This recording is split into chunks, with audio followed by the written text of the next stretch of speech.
Jā, lūdzu. Labdien! Kāpēc esat atnācis? Tā, Sigurds Graudiņš, es esmu atnācis šeit, būšu ļoti tieši kā Vecmulgrāju politiskais bojeviks, pret Vislatvijas pederastizāciju.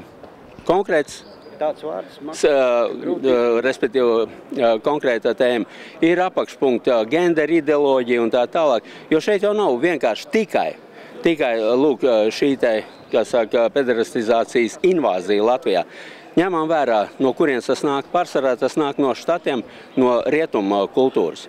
Un pēdējais tāds piliens, kas ir jaunākais, ja, tādā demokrātijas, es teiktu, ģermokrātijas citadelē kā ASV, armijā ir atļauta zoofīlija. Es ceru, ka jūs to zināt. Un kongress to ir akceptējis. Kur vēl tālāk? Tātad, ar visu šito te gan Ilves Viņķels centienu un tā tālāk cenšas sagraut sabiedrības pamat šūniņu, kas ir ģimene. Jo bērns, normāls bērns, rodās ģimenē, nevis starp diviem savā, citādi seksuāli orientētiem. Un tas ir būtiskākais, pats tāds pamats. Kāpēc es esmu šeit? Tā ir mana pārliecība, un šeit nav būtiski Krievs, Latvijas, ir vēl kaut kāds.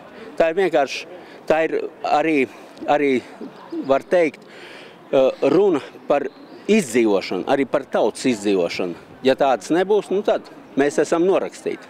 Un sakiet, lūdzu, dzirdējam pārmetumus, ka tas ir tikai jūsu viedoklis. Kāds ir jūsu vispār tāds iespējas, vai vairākums cilvēku tāpat domā vai ne?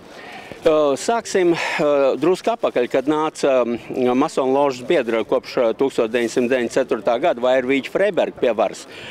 Tad atbalsts invāzijai Irākā bija apmēram 12%, ja? Un bija tāds pētījums.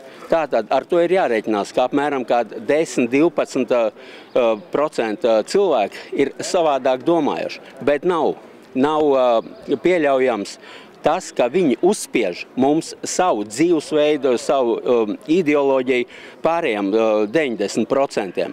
Tas nav normāli.